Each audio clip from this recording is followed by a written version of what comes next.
Bismillahirrahmanirrahim. Assalamualaikum warahmatullahi wabarakatuh. Alhamdulillah. Allahumma salli wa sallim ala sayyidina Muhammadin bil lisani jami'ati fi hadratil wasi'ah. Salatan tamuddu biha jismi min jismihi wa qalbi min qalbihi, ruhi min ruhihi, wa sirri min sirrihi, wa ilmi min ilmihi, wa amali min amalihi, wa khuluqi min khuluqihi, wa wijahati min wijahatihi, wa niyati min niyatihi, wa qasdi min qasdihi, wa ta'udu barakatuha alayya wa ala awladi wa ala ashabi wa ala ahli asri ya nur ya nur ya nur ija'alni nuran bihaqqin nur. Alhamdulillah, di pagi hari ini Allah masih memberikan kesempatan dan juga memberikan kesehatan sehingga saya beraktivitas sebagaimana mestinya, dan sekaligus menyapa para sahabat-sahabatku yang selalu setia menonton video saya ini. Dan saya doakan kalian semua semoga selalu dalam keadaan sehat walafiat dan segala urusannya Allah lancarkan. Dan yang sakit semoga Allah Subhanahu wa ta'ala menyembuhkan segala penyakitnya. Dan juga semoga Allah Subhanahu wa ta'ala putra-putri kalian menjadi anak yang soleh dan yang solehah, berguna bagi nusa bangsa negara dan agama. Dan tetap semangat wahai sahabatku, tetap semangat untuk menjalin persatuan dan kesatuan umat. Jangan sampai kita ini terpecah belah dengan adanya polemik nasab dan yang lainnya.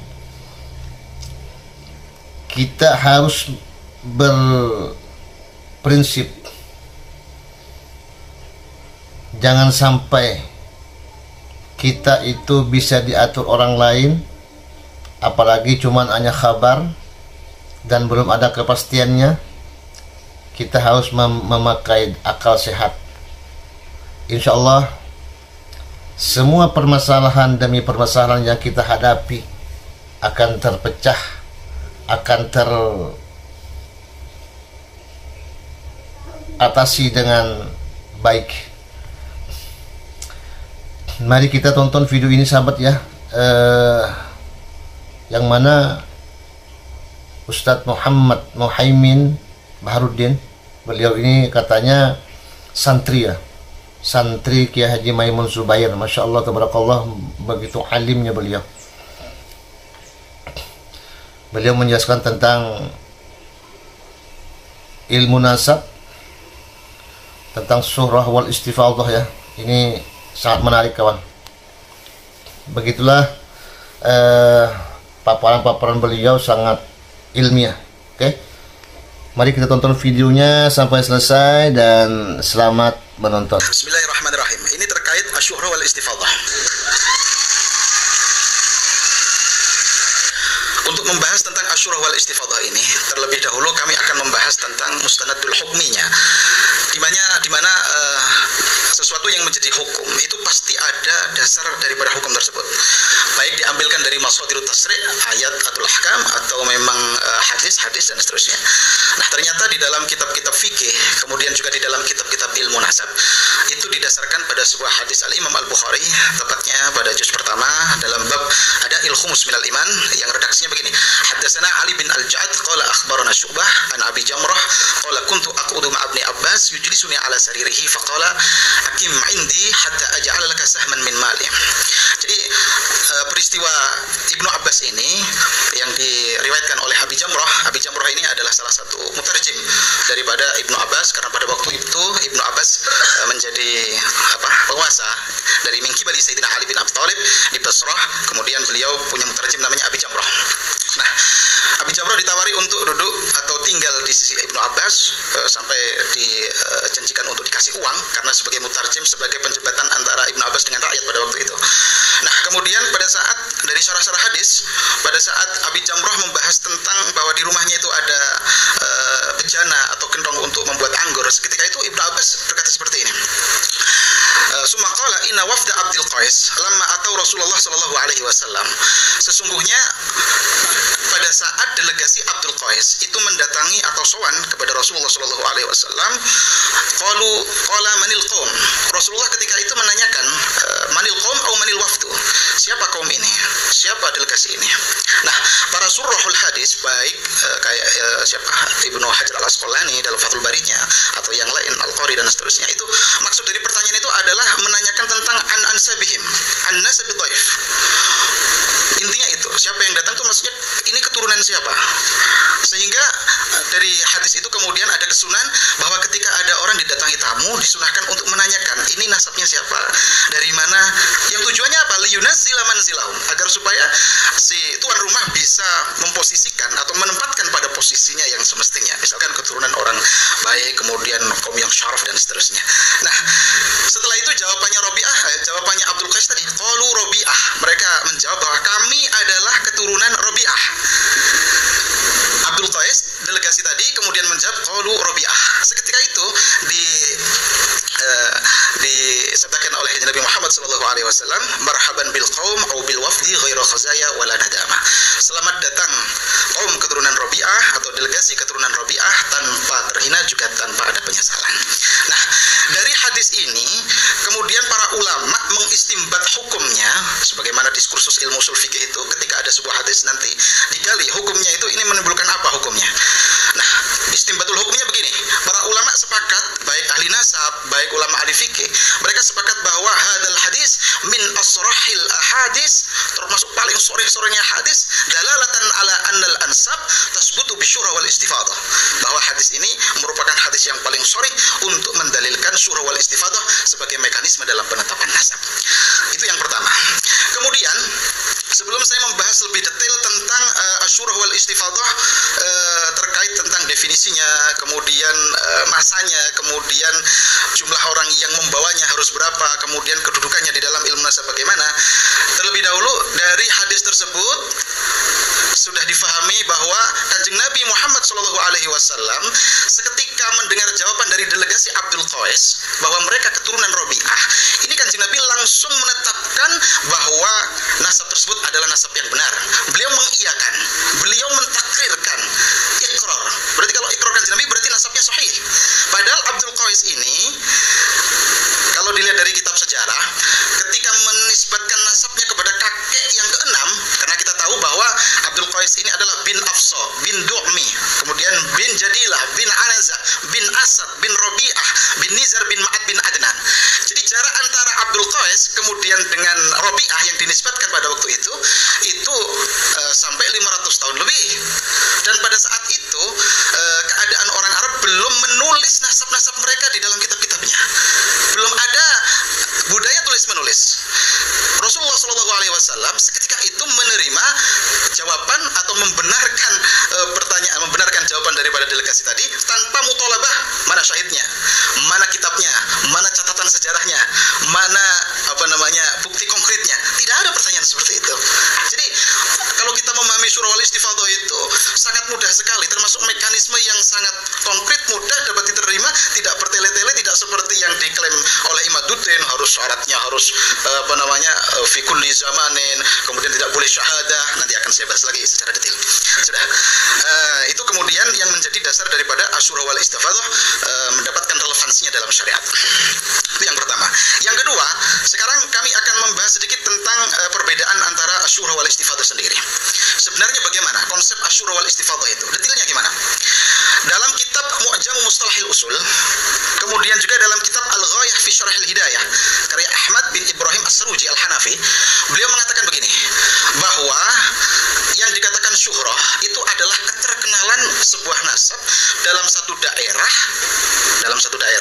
bahwa sekupnya itu hanya satu daerah, tidak keluar dari daerahnya. Itu namanya syuhrah. Sehingga dicontohkan begini, fulan bin fulan lahu syuhratun fi hayyin wahid min Makkah annahu Quraisy. Bahwa fulan bin fulan itu memiliki keterkenalan dalam satu distrik atau dalam satu daerah di kota Mekah bahwa dia adalah bermarga Quraisy. Jadi ini kalau menurut siapa tadi? Ahmad bin Ibrahim As-Saruji, dan juga dikutip oleh Ibrahim bin Mansur Al-Hashimi, dikatakan bahwa nasab seperti ini adalah nasab yang kelasnya masih syuhra tapi belum sampai taraf istifadah. Kemudian kalau nasab yang sudah mencapai taraf istifadah, sebagaimana dikutip oleh Al-Imam Ibnu Hajar Al-Asqalani dalam kitabnya Nuzhatun Nadhar, kepopuleran atau viralnya sebuah nasab yang sudah melebihi dari daerah tempat maulidnya, misalkan dengan contoh fulan bin fulan lahu syuhratun fi jami'i anha'i Makkah annahu Quraisy, bahwa dengan terjemah fulan bin fulan di seluruh daerah kota Mekah itu dia terkenal termasuk bermarga Quraisy. Nah, ini berarti sebuah nasab yang tidak hanya syuhrah saja tapi sudah mencapai derajat yang namanya istifadhah. Dari sini kita memahami bahwa istifadhah martabatun fauqa syuhrah, yaitu adalah merupakan derajat yang di atas daripada syuhrah.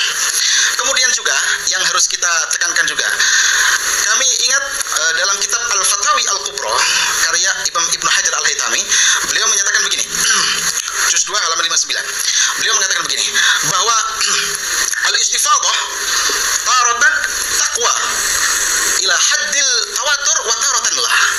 Bahwa istifadhah itu kadangkala sudah mencapai derajat ada tawatur, berarti bimanzilatil mutawatir. Wa taratan lah, kadang juga tidak. Jadi dari sini kita bisa memahami tahapan-tahapan tentang memaknai konsep syuhrul istifadhah. Tingkat yang paling adna itu adalah syuhrah. Kemudian jika lebih luas lagi naik ke istifadhah. Nah, istifadhah ada pula lagi yang sudah yablughu fi manzilati tawatur. Jadi dari sini ketiga tahapan ini oleh para ulama nasab dikatakan nasab jika sudah ditetapkan dengan syuhrah wal istifadhah, sekalipun hanya syuhrah saja sudah yasbutu an-nasab.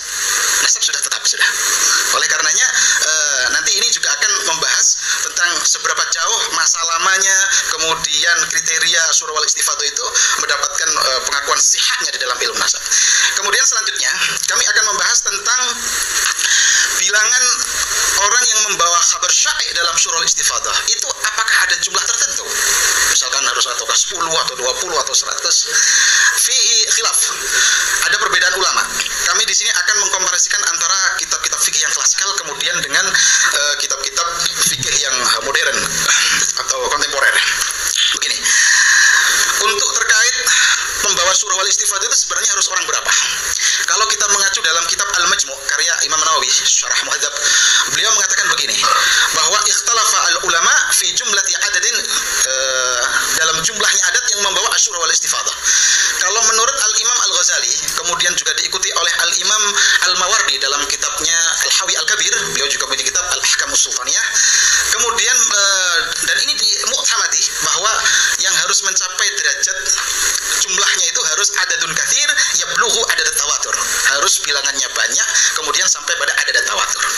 Kemudian ada yang menjawab, ada yang berpendapat kayak Imam Abu Hamid dan jama'atin minal ulama mengatakan cukup 2 orang asal adil. Cukup 2 orang asal adil. Berarti ikut konsep adlus syahadah. Setelah saya memahami atau menelaah tentang ibarat-ibarat tentang jumlah adat ini dalam kitab klasik, kemudian saya juga menelisik atau menelaah tentang kitab-kitab yang kontemporer. Ternyata syuhrah wal istifadhah itu ada 2. Ada yang syuhrah wal istifadhah itu hakikiyah, ada syuhrah wal istifadhah itu yang hukmiyah. Nah, apa yang hakikiyah itu? Dikatakan begini dalam kitab-kitab nasab yang kontemporer, bahwa syuhrah hakikiyah itu adalah allati qad istafadhal khabar ladaika an katsirin minan nas anna fulan min Quraisy. Bahwa yang dikatakan syuhrah hakiki yaitu adalah sebuah kabar yang viral, yang tersebar dari jumlah orang yang meriwayatkan atau yang menceritakan bahwa anna fulan min Quraisy, bahwa fulan ini dari Quraisy. Nah, kenapa dikatakan syuhrah hakikiyah? Karena jumlahnya banyak. Nah, kalau yang meriwayatkan ini banyak, yang menceritakan itu banyak, maka di sini ada istilah la yustaratu fihi al-adalah, tidak disyaratkan harus sifatnya adil. Kemudian ada namanya syuhrah hukmiyah. Syuhrah hukmiyah itu apa? Allati ladal qadi yanqulul khabara ithnani adlani anna hadzal amra qad istafadha anna fulanan min Quraisy. Yaitu sebuah kabar tentang kesyuhrohan nasab seseorang, tapi ini disampaikan oleh 2 orang adil di depan hakim. Jadi kalau terkait syuhrah wal istifadhah yang hukmiyah ini, itu adalah sekupnya adalah untuk permasalahan perhakiman. Dan di sini yustaratu fihi al-adalah. Ini disyaratkan harus adalah. Berarti dalam adlus syahadah harus 2 laki-laki atau 2 perempuan 1 laki-laki. Nah, untuk mengkomparisikan ini semua, jadi kita bisa memahami bahwa syuhrah wal istifadhah itu kalau menurut klasik ada yang bilang 2, ada yang harus banyak, kemudian yang kontemporer itu dibagi ada yang syuhrah hakikiyah, kemudian ada yang syuhrah hukmiyah. Jadi kita bisa memahami bahwa syuhrah wal istifadhah itu yang diwariskan turun-temurun itu nanti adatnya yang penting banyak. Karena sebagaimana Ibnul Sebenarnya berapa adatnya? Yang penting adatun yaskunu bi al-qalbu. Yang penting bilangan orang yang ketika menceritakan hati itu bisa tenang. Nah, selanjutnya terkait untuk ini syura wal istifadhah ini. Sebenarnya Asyura wal Istifadhah ini mekanisme penetapan nasab yang disepakati oleh ulama atau tidak? Sebenarnya juga semua sudah sepakat sudah. Baik aimatul madhahib, apakah itu yang sunni ataukah yang syi'i, semuanya juga sudah semuanya. Bahkan lintas agama. Orang Yahudi dan Nasrani dalam menetapkan nasab jad-jad mereka itu juga pakainya Syura wal Istifadhah. Artinya cerita turun-temurun dari kakek moyangnya, kakek nenek moyangnya, kemudian dari paman-pamannya bahwa ini keturunannya ini ke atas dan seterusnya, itu juga pakai Asyura wal Istifadhah. Syiah yang kontemporer kayak misalkan An-Naraqi dalam kitabnya Mustanadus Syiah fi Ahkam Syariah itu juga jelas. Apalagi Syiah yang klasik seperti halnya misalkan dalam kitab Qawaidul Ahkam karyanya Ibnu Mudzaffar Al-Hilli. Jadi di sini kita memahami bahwa Syura Istifadhah itu adalah satu konsep atau mekanisme penetapan nasab yang cara kerjanya itu mudah, tidak berbelit-belit dengan syarat yang didramatisir itu kayak klaimnya Imaduddin, kemudian juga diakui oleh semua umat manusia, bisa katakan seperti itu, sebagaimana disampaikan tadi Yahudi, Nasrani juga demikian, dan itu pula diawali dengan ikrarnya Nabi Muhammad SAW terhadap tadi nasabnya Abdul Qais tadi. Selanjutnya sebagai tambahan lagi dalam kitab Al-Fiqhul Manhaji karyanya kelompok diantaranya Syekh Mustafa Al-Khin, beliau mengatakan begini, para sahabat pada waktu itu menisbatkan dirinya kepada jad-jadnya. Waqad kana as-sahabah yantasibuna inda Rasulillah ila qabailihim. Para sahabat menisbatkan terhadap kabilah-kabilahnya sendiri. Wa ajdadihim, dan jad-jadnya. Fama kana sallallahu alaihi wasallam yutalibuhum bisyuhud. Mereka tidak dituntut oleh Rasulullah untuk mendatangkan saksi. Alladzina yuthbituna an-nikah ru'yatan bil ain. Tidak menetapkan, tidak dituntut untuk mendatangkan saksi yang menghadiri pernikahan ayah-ayahnya, bal kana yaktafi bi istifadatil khair bainan nas. Bi istifadatil khabar bainan nas. Mencukupkan untuk kabar yang sudah viral di antara. Yang penting duna wujudi mukhalif, tanpa ada mukhalif. Nanti saya bahas tentang masalah mukhalif. Ini gambaran tentang istifadhah. Lamanya apa? Masanya bagaimana? Yang paling asah, yang paling jumhur, yang penting tulus zaman, sebagaimana diungkapkan oleh dalam kitab Bahrul Madhab, Ar-Ruyani mengatakan bahwa Syura wal Istifadhah itu yang penting tulus zaman, masa yang lama, yang sekira akan terbangun kebenaran atau kevalitan kabar tersebut. Nah, dalam masa yang lama itu sekira tidak ada mukhalif, tidak ada mu'arid, tidak ada munasi, begitu. Itu terkait tentang Syura wal Istifadhah itu yang penting lama. Nah, selanjutnya saya akan membahas tentang syubhatnya Imaduddin Utsman terkait dalam Syura wal Istifadhah. Pertama, Imaduddin Utsman mengatakan begini dalam beberapa tanggapannya terkait surat daripada guru kami Syekhina Najih. Dia menyatakan bahwa Syura wal Istifadhah itu hanya berlaku untuk nasab yang dekat, tidak untuk nasab yang jauh. Nah, pernyataan seperti ini kalau kita memahami sabda Rasulullah SAW tadi yang di awal, ini semestinya sudah terbantahkan. Dia kalau mengatakan Syura wal Istifadhah itu hanya untuk nasab dekat, artinya antara ayah dan bapak, atau tidak jauh-jauh amat, mestinya Imaduddin Utsman secara tidak langsung menolak ikrar daripada Nabi Muhammad SAW terhadap jawaban Abdul Qais yang mengaku keturunan Rabi'ah. Itu satu. Yang kedua, dia mengabaikan juga ibarat di dalam Al-Hawi Al-Kabir, wa amman nasab fayathbutu bisama'il khabar asy-sya'i' al-kharij ila haddil istifadhah fi awqatin mukhtalifah wa ahwalin mutabayinah. Jadi alhamdulillah, begitulah sangat luar biasa penjelasan dari Ustadz Muhammad Bahruddin. Semoga beliau selalu sehat dan istiqomah, amin ya rabbal alamin. Jika kalian suka dengan video ini, maka di like, comment, and subscribe. Dan jika tidak, abaikan saja, wahai sahabatku semua. Luar biasa penjelasan tentang Syura wal Istifadhah. Mantap beliau. Dan saya mohon maaf dan saya akhiri. Ma'assalamah fi amanillah. Assalamualaikum warahmatullahi wabarakatuh. Sampai jumpa.